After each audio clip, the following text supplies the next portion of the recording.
A Cadillac blocked my gate. My wife sat with her lover. Two thugs stepped out. She's with us now. We're here to break your ribs. I smiled. Her choice. Bringing them? Your mistake. They charged. 3 weeks later, I discovered our marriage was a lie from day one. She had a daughter I never knew existed. And the FBI just told me I was never supposed to be a husband. My name is Ryan Mitchell. I'm 42 years old. And until 3 months ago, I thought I had a pretty good life. I've been the chief electrician at Patterson Manufacturing for 17 years. It's honest work, good pay, solid benefits. The kind of job that lets you build a life, buy a house, put your kid through school.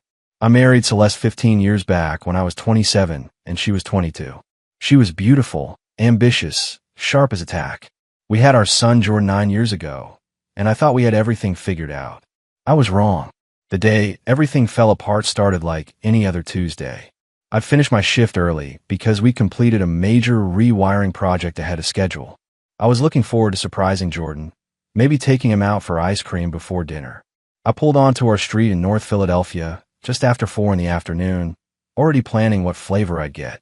That's when I saw it. A sleek black Cadillac Escalade sat right in front of our gate, blocking the driveway like it owned the place. The windows were tinted dark, but I could make out movement inside. My gut twisted. We lived in a decent neighborhood, but you don't park a $100,000 vehicle like that unless you're making a statement. I parked on the street and got out slowly. Before I could reach the gate, 2 men emerged from the Cadillac. They wore expensive suits, the kind that cost more than my monthly mortgage. Both were built like linebackers, all shoulders and cold eyes. They positioned themselves between me and my own front door. "Can I help you?" I asked, keeping my voice steady. The driver's door opened, and she stepped out. Celeste, my wife. She looked at me without a trace of shame or hesitation, like this was the most natural thing in the world. Then he appeared from the passenger side. Tall, silver-haired, probably early 40s, wearing a suit that screamed money and power. Sebastian Moretti. I'd heard the name before, some big-shot real estate developer with connections all over the city. "Ryan," Celeste said, her voice cool and composed. "We need to talk." Sebastian walked around the car and stood next to her, placing his hand possessively on the small of her back. The gesture was deliberate, designed to wound. "Your wife is with me now," Sebastian said, his Italian accent slight but unmistakable. His smile was the kind you see on a shark. "We packed her things. I'm here to make sure the transition goes smoothly." I looked at Celeste, searching for something, anything that resembled the woman I'd married. "Celeste, what the hell is this?"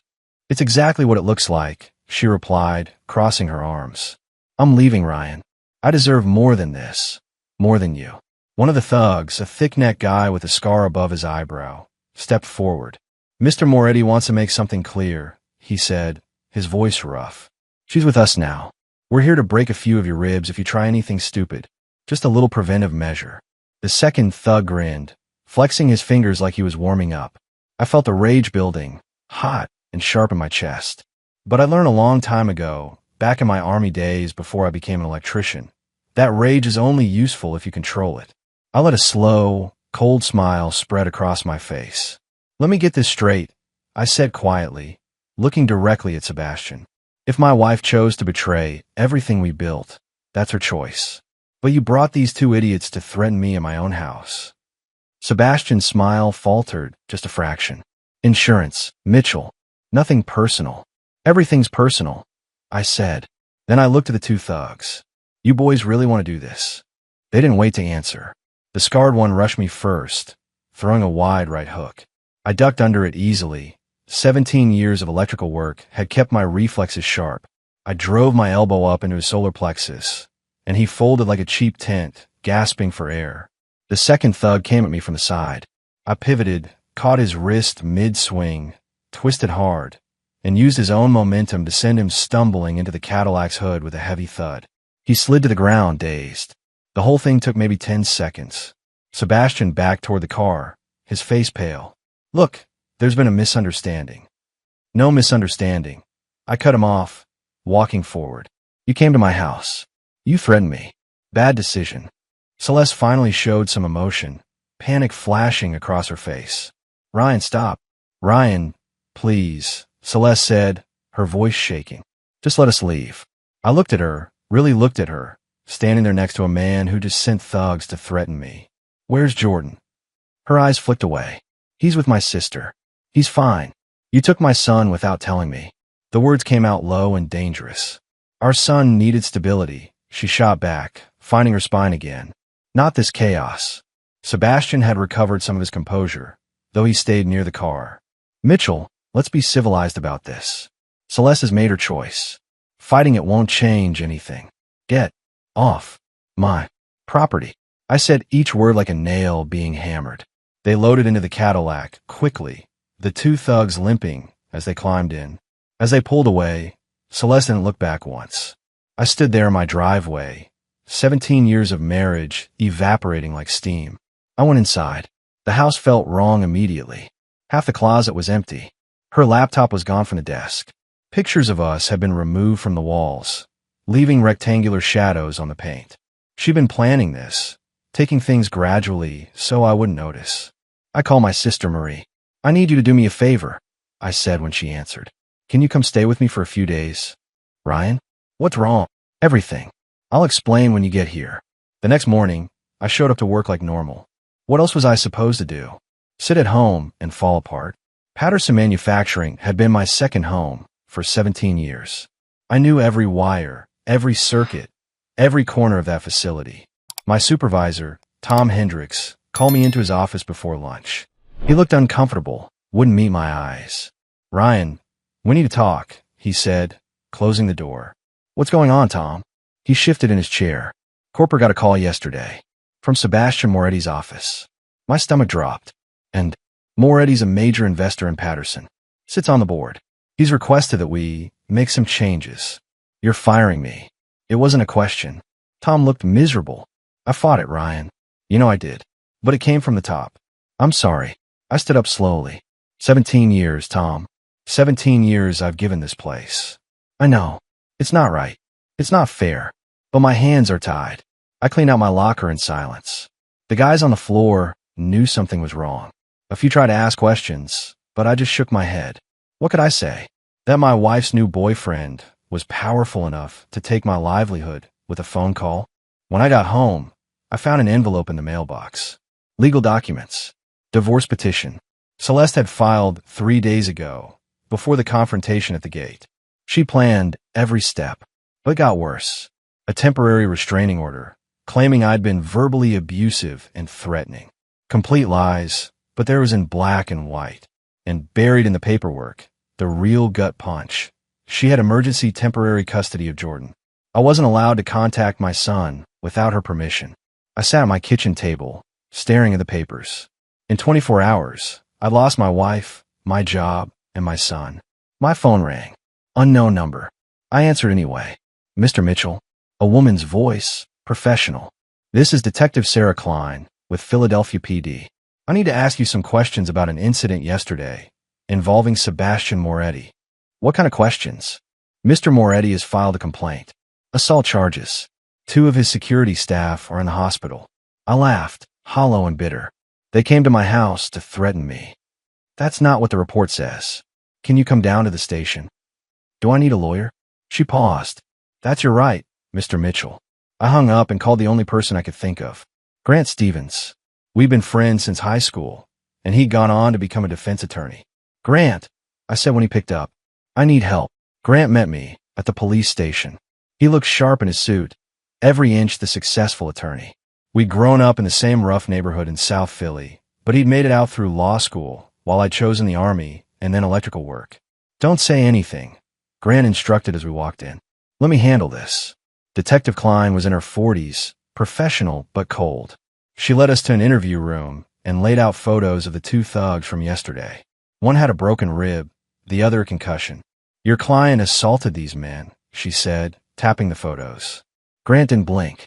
These men trespassed on my client's property and threatened him with bodily harm. He defended himself. Where are the charges against them? Mr. Moretti has decided not to press charges for the trespassing. How generous, Grant said dryly. Detective, we both know what this is. A man with money and connections trying to intimidate someone who got in his way. Klein's expression didn't change, but something flickered in her eyes. Mr. Mitchell, I suggest you stay away from Mr. Moretti and Ms. Mitchell. She's still my wife, I said. Not for long, Klein replied. And if you violate that restraining order, you'll be arrested. Outside, Grant pulled me aside. Ryan, I need you to be straight with me. Is there anything about this marriage, anything at all, that could come back to hurt you? Like what? Affairs, financial problems, anything Celeste could use against you. I thought about it. Nothing. I worked, came home, spent time with Jordan. That was my life. Okay, we'll start building your case. But Ryan, you need to prepare yourself. Sebastian Moretti isn't just rich. He's connected. This is going to get worse before it gets better. He was right. That evening, I hired a private investigator named Dennis Cole. He was ex-cop, late 50s, with a reputation for finding things people want hidden. I want to know everything about my wife, I told him. Where she goes, who she sees, how long this has been going on. Dennis called me 3 days later. You're going to want to sit down for this. We met at a diner. He slid a folder across the table. Inside were photos, bank statements, hotel receipts. My hands shook as I went through them. Your wife's been cheating for at least 8 years, Dennis said. Sebastian's just the latest. Before him, there was a lawyer named David Preston. Before that, a doctor, a contractor, a fitness instructor. I found evidence of at least 7 different men. I felt sick. 8 years. Jordan had been 1 year old. There's more, Dennis continued. See this? He pointed to a bank statement. She's been transferring money from your joint account to a private account in her name. Small amounts, a few hundred here and there. Over 8 years, it adds up to about $40,000. She was stealing from me. Looks like it. And check this out.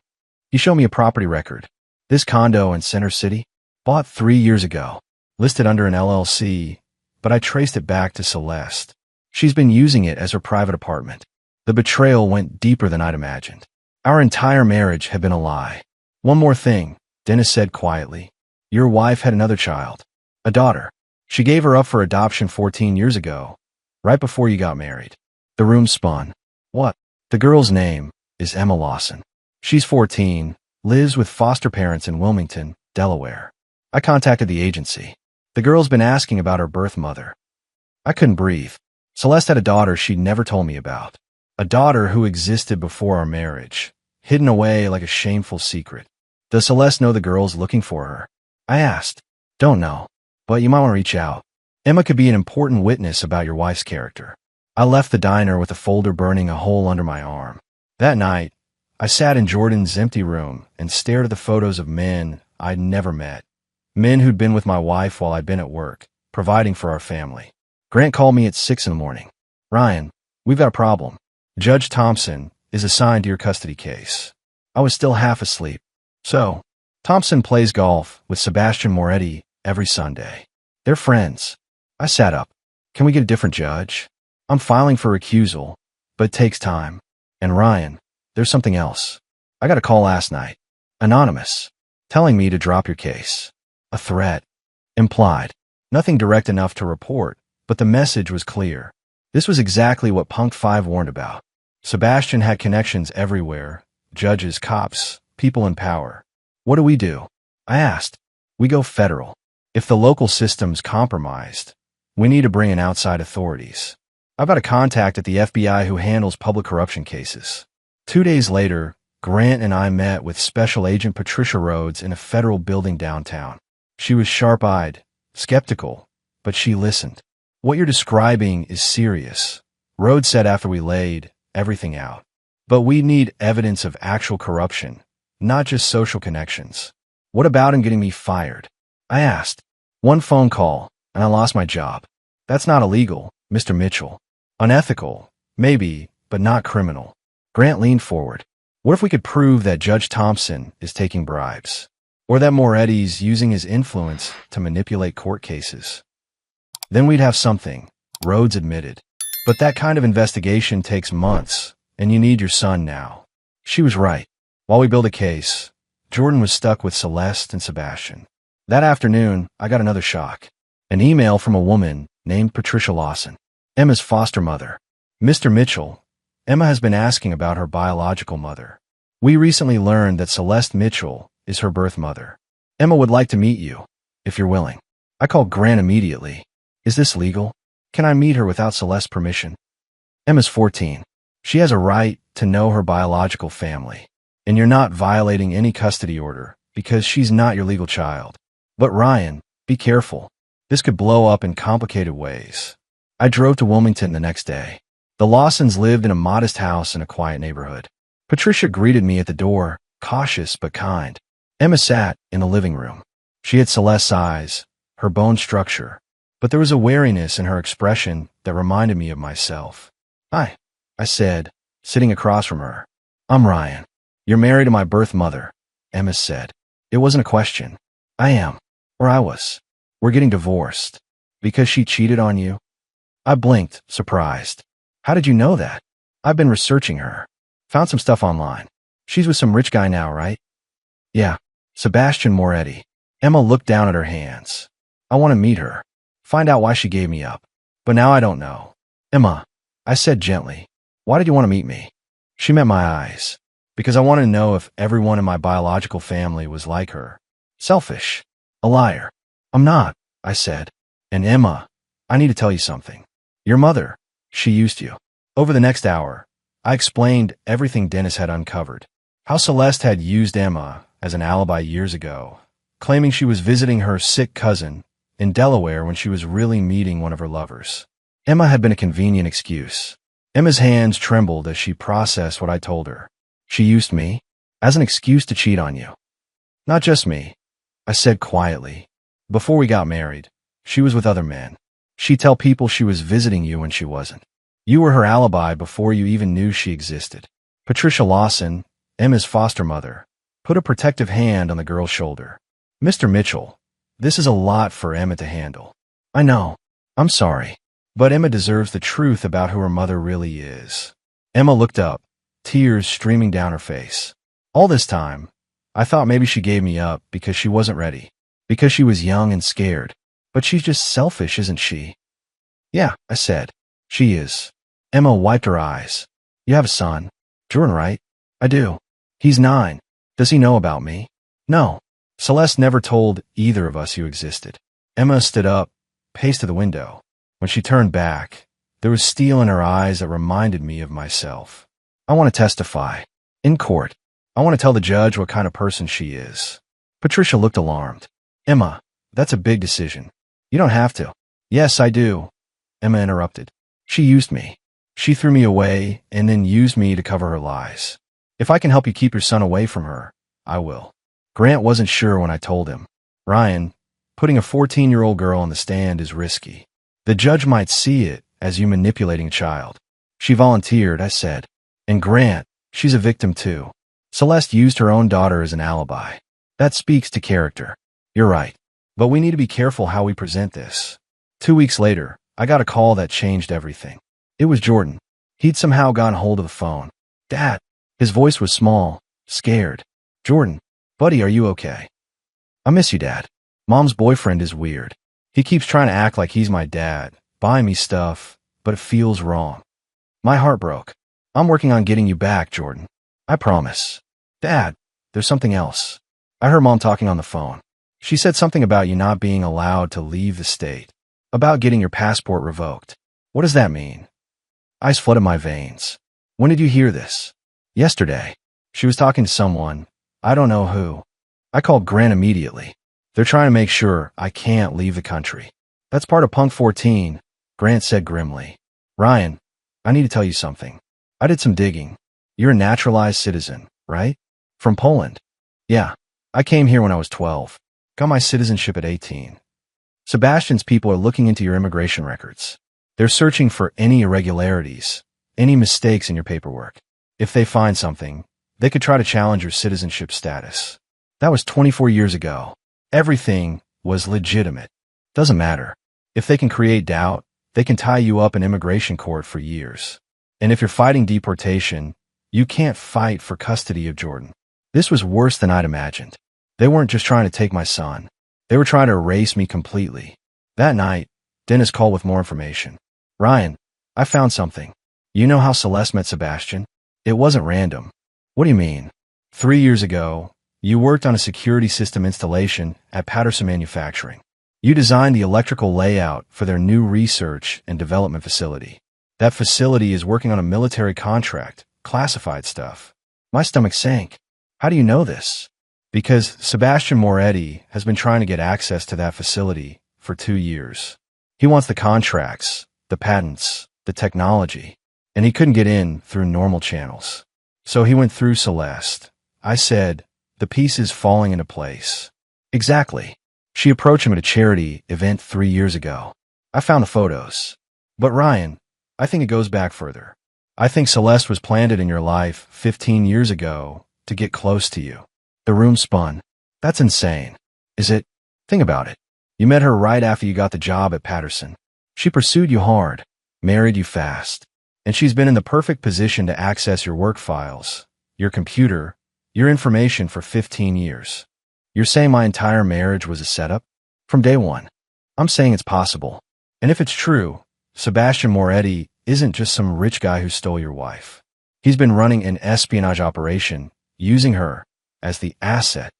I sat down heavily. If Dennis was right, Celeste had never loved me. I'd never been anything but a target, a means to an end. Jordan was just collateral damage in their scheme. Can we prove this? I asked, working on it. But Ryan, if we're right, this goes beyond divorce court. This is federal crime territory. 2 days before the custody hearing, I got a call from an unknown number. Against my better judgment, I answered, Mr. Mitchell, this is Sebastian Moretti. His voice was smooth, confident. I'd like to meet with you. Just the two of us. No lawyers, no drama. I think we can resolve this situation like civilized men. Every instinct screamed not to go, but I needed to know what he wanted. We met at an upscale restaurant in Center City, the kind of place where a salad costs $30. Sebastian was already there, sitting in a private booth in the back. He stood as I approached, extending his hand. I didn't take it. Suit yourself, Sebastian said, sitting down. Can I order you something? The lobster here is exceptional. I'm not here to eat. Say what you want to say. Sebastian smiled, unbothered by my hostility. Direct. I appreciate that. Very well, Mr. Mitchell. I'm here to make you an offer. He reached into his jacket and pulled out an envelope. He slid it across the table. I opened it. Inside was a cashier's check for $5 million. What is this? I asked, though I already knew. Your future, Sebastian said. Sign over full custody of Jordan to Celeste. Agree to supervise visitation only, once a month. Disappear from their lives quietly. And that money is yours. I stared at the check. $5 million. Enough to start over anywhere in the world. Enough to never worry about money again. You're trying to buy my son, I said flatly. I'm offering you a way out of a fight you can't win, Sebastian corrected. Ryan. May I call you Ryan? Let's be honest. You've lost your job. Your reputation is damaged. You're facing assault charges, restraining orders, immigration issues. Even if you fight this, you'll spend years in court, hundreds of thousands in legal fees, and you'll probably still lose. You made sure of that. Sebastian shrugged. I protect my interests. Celeste is my interest now. Jordan will be raised in a world of opportunity, private schools, connections, the best of everything. What can you give him? Instability? A father fighting legal battles? A childhood spent in courtrooms? He leaned forward. Take the money, Ryan. Start over. Find someone new. Have another family. Stop clinging to something that's already gone. I looked at the check again. $5 million. Financial security for life. All I had to do was walk away from my son. I picked up the envelope, and Sebastian's smile widened. Then I tore the check in half. And in half again. And again. I dropped the pieces on the table between us. Here's my counteroffer, I said, standing up. Go to hell. Sebastian's smile vanished. You're making a mistake. The only mistake I made was not seeing what Celeste really was 15 years ago. But I'm done making mistakes. Ryan, sit down. Be reasonable. I'm done being reasonable, I said. You want to fight? You got one. And when this is over, when the truth comes out about what you and Celeste have been doing, that empire you've built is going to come down around your ears. I walked out of the restaurant without looking back. Grant was waiting in his car outside. How'd it go? He offered me $5 million to walk away from Jordan. Grant's eyes widened. Jesus. What did you say? I told him to go to hell. Grant started laughing, a real belly laugh. That's my friend. Okay, Now they know you won't be bought, which means they're going to come at you harder. Let them, I said. I'm ready. That night, Emma called me. Mr. Mitchell? Ryan? I've been practicing my testimony. My foster mom helped me. I want to make sure I say everything right. Emma, you don't have to do this. Yes, I do, she said firmly. That woman threw me away and then used me like I was nothing. She doesn't deserve to raise any child, especially not Jordan. I'm going to make sure that judge knows exactly who she is. The custody hearing was in 2 days, but something was building, something bigger than just my fight for Jordan. The federal investigation into Sebastian was moving forward. Dennis had found evidence of the setup, of Celeste being planted in my life. And now Grant had filed a motion to bring all of it into the custody case. The walls were closing in on them, and they knew it. The custody hearing felt like stepping into a gladiator arena. Judge Thompson presided, a gray-haired man in his 60s with the bearing of someone who'd never been challenged in his life. I'd seen the photos of him and Sebastian on the golf course. They smiled like old friends. Celeste sat at the plaintiff's table with her attorneys, 3 of them in expensive suits. She looked elegant and composed, playing the role of concerned mother. Sebastian sat behind her in the gallery, a silent show of support and power. Grant and I were alone at our table. We couldn't afford a team of lawyers. We had truth and desperation. The hearing began badly.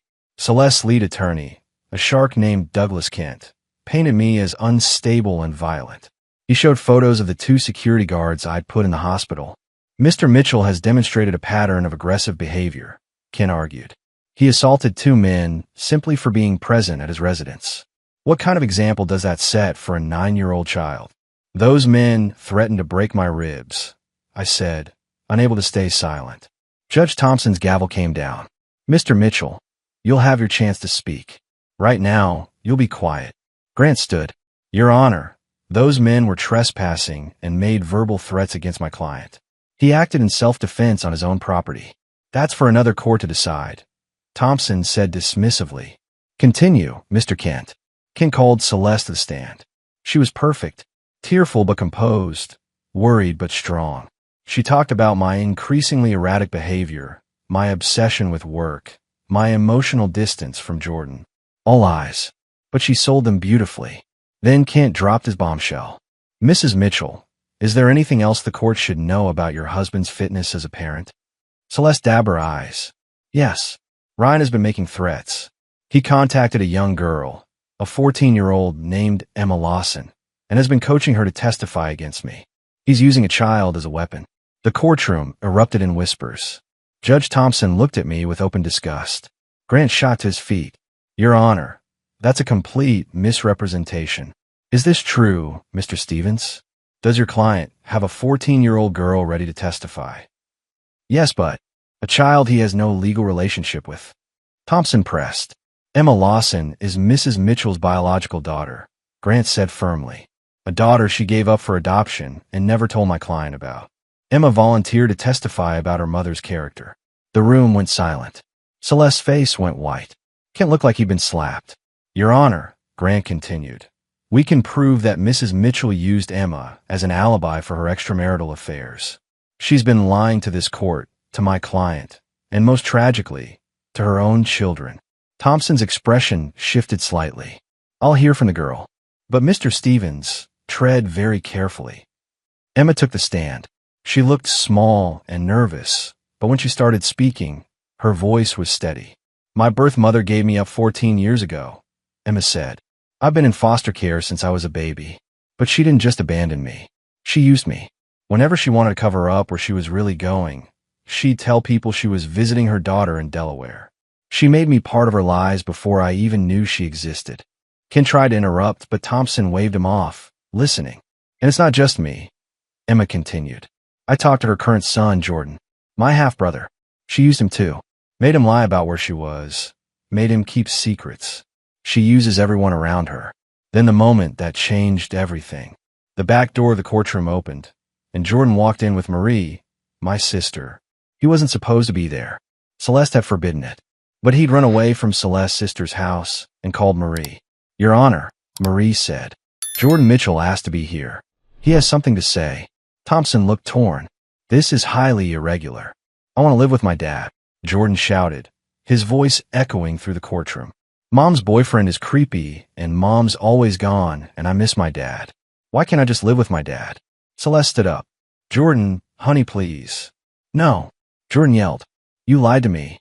You said Dad hit those guys for no reason, but I heard you on the phone. You told them to scare him. You're the liar, not Dad.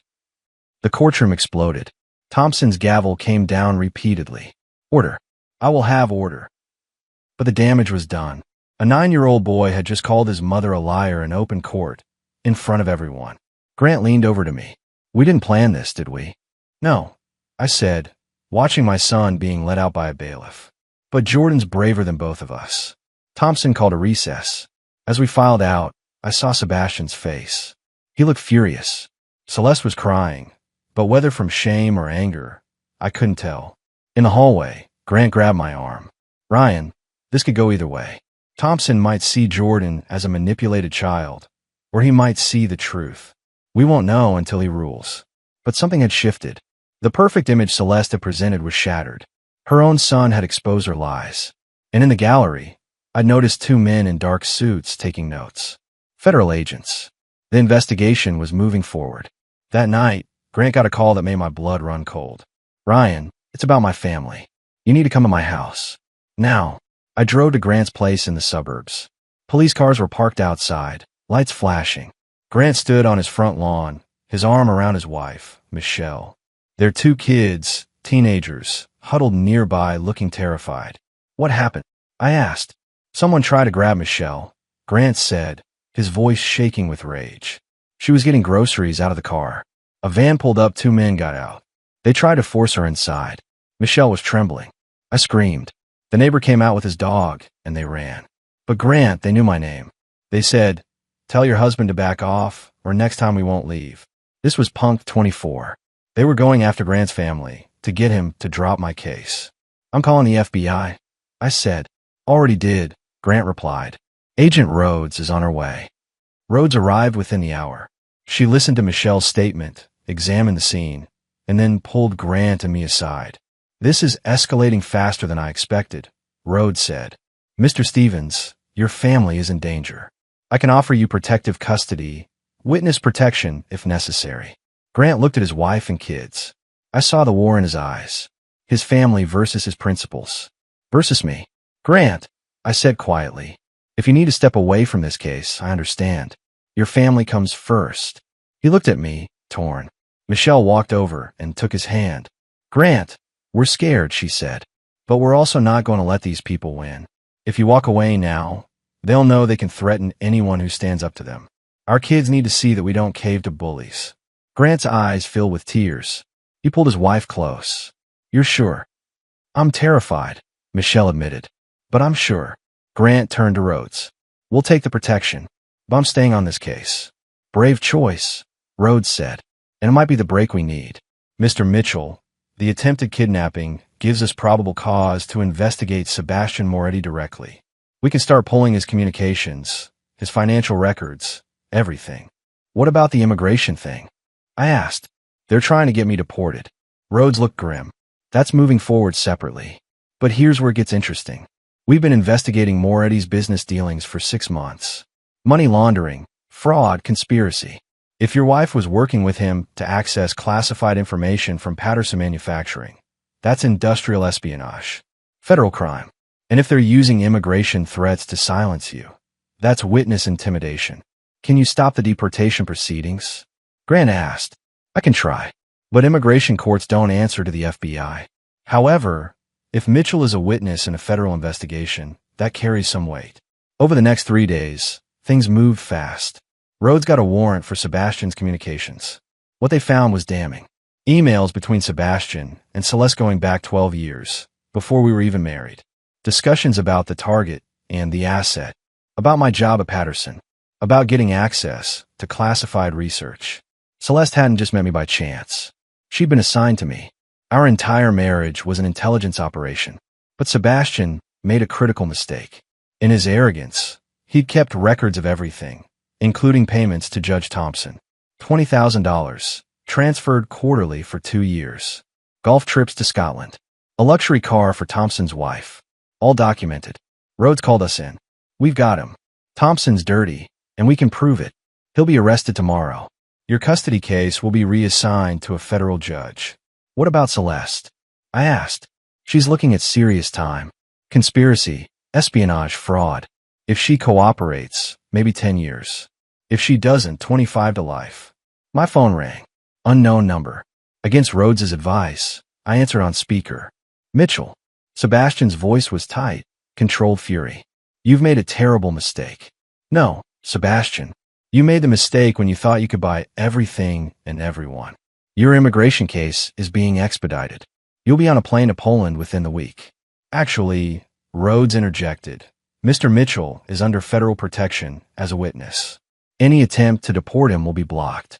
And Mr. Moretti, this call is being recorded. I'm Special Agent Patricia Rhodes with the FBI. You're under investigation for corruption, conspiracy, and witness intimidation. I suggest you contact your attorney. The line went dead. Grant was smiling. Did we just win? We're getting close, Rhodes said. But corner animals are dangerous. Everyone stays alert. That night, Jordan called me from Marie's house. Dad, when can I come home? Soon, buddy, I promised. Very soon. The day before the rescheduled custody hearing, Celeste requested a meeting. Just the two of us, no lawyers. Grant advised against it, but I agreed. I needed to hear what she had to say. We met at a coffee shop in Center City, neutral ground. She looked different, smaller somehow, without the armor of designer clothes and Sebastian's money behind her. She'd aged 10 years in 3 weeks. Ryan, she said as I sat down. Thank you for coming. What do you want, Celeste? She stared at her untouched coffee. I wanted to tell you something before it all comes out in court. Something you deserve to hear from me. I'm listening. She took a deep breath. 12 years ago, I was recruited by a firm that does corporate intelligence. They identified you as someone with access to valuable information at Patterson Manufacturing. I was hired to get close to you, marry you if possible, and gather intelligence on the military contracts. Even though I'd suspected it, hearing it confirmed felt like a knife twisting in my chest. Our entire marriage was fake. At first, yes, she said quietly. But Ryan, I need you to understand something. It didn't stay fake. When Jordan was born, when I held him for the first time, something changed. I love that boy. I still do. Just not enough to stop lying. Tears rolled down her cheeks. I got in too deep. Sebastian found out about my past work about Emma. He blackmailed me. Said he'd expose everything unless I helped him. I didn't have a choice. There's always a choice. You don't understand what he's capable of. I understand exactly what he's capable of. I cut her off.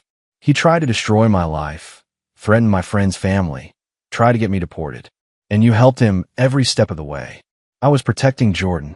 By lying to him, using him as an alibi, you weren't protecting anyone but yourself. She broke down completely then, sobbing into her hands.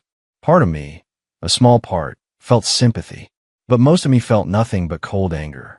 Ryan, there's something else, she said through her tears. 10 years ago, when you were on that business trip to Houston, you cheated on me. My blood froze. How did you? I hired a detective. I've known for a decade. She looked up at me with red, swollen eyes. You slept with a woman at a conference. One night, you came home and never said a word. I'd buried that mistake so deep I'd almost convinced myself it never happened. A moment of weakness after too many drinks. A woman whose name I barely remembered. I'd hated myself for months afterward. So we're both liars, I said quietly. No, Celeste said. You made one mistake in a moment of weakness. I built our entire relationship on lies. There's no comparison. Why are you telling me this now? Because Sebastian is going to use it. He found out somehow. He's going to bring it up in court tomorrow, paint you as a hypocrite. I wanted you to hear it from me first. I sat back, processing. Does Jordan know? No. And Ryan, whatever happens tomorrow, whatever comes out, please don't let him hate both of us. He needs at least one parent he can believe in. He has one. Me. She nodded, accepting that. The FBI offered me a deal. If I testify against Sebastian, they'll reduce my sentence. I'm taking it. Good. I'll lose years with Jordan. He'll grow up while I'm in prison. But at least I could do one thing right. I can stop Sebastian from hurting anyone else. We sat in silence for a moment. Then Celeste reached across the table, but I pulled my hand away. I loved you, she said. At some point, It became real for me. I need you to know that. It doesn't matter anymore, I said, standing up. See you in court, Celeste. As I walked out, I called Grant. Sebastian knows about Houston. He's going to use it tomorrow. How bad is it? Bad enough. One night, 10 years ago. I never told you because I was ashamed. Grant was quiet for a moment. Okay, we'll deal with it. Ryan, everyone makes mistakes.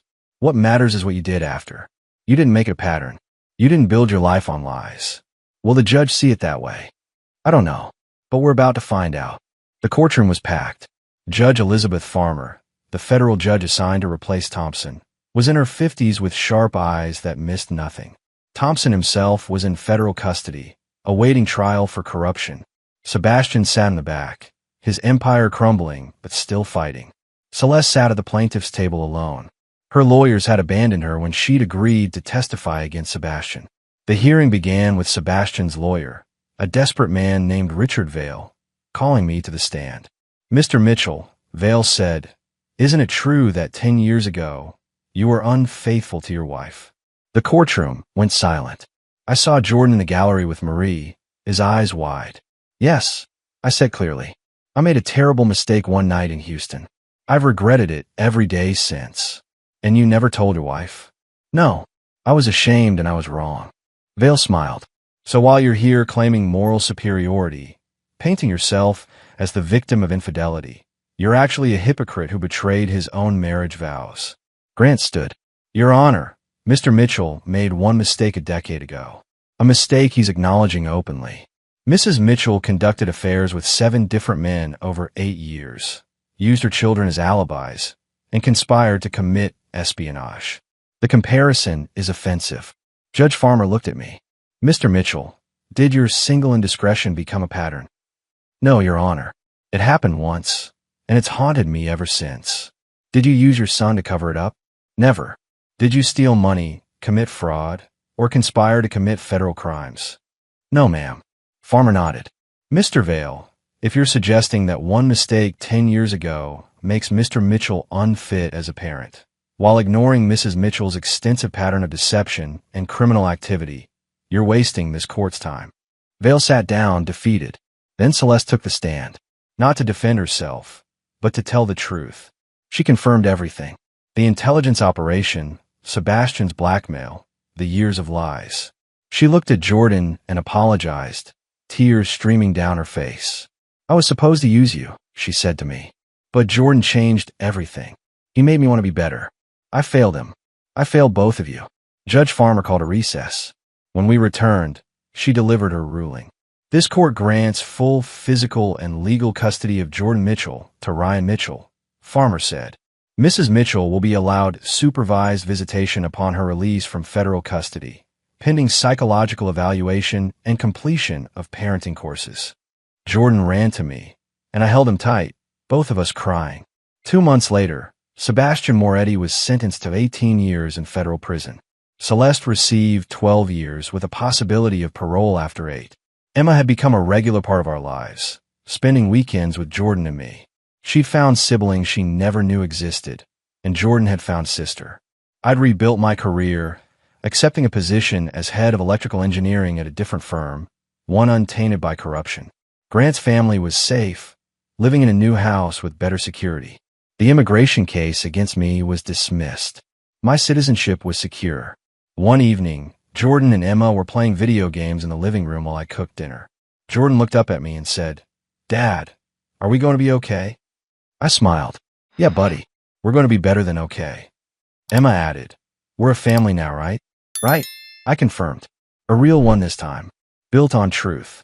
Later that night, after the kids were asleep, I stood on the back porch looking at the stars. Grant called to check in. "You did it, Ryan," he said. "You won." "We won," I corrected. "I couldn't have done this without you. That's what brothers do." I thought about everything we'd been through. The betrayal, the fights, the fear. But also the courage, the truth, and the bonds that had been forged in fire. Jordan was safe. Emma had found her place. Justice had been served. That was worth every battle we'd fought.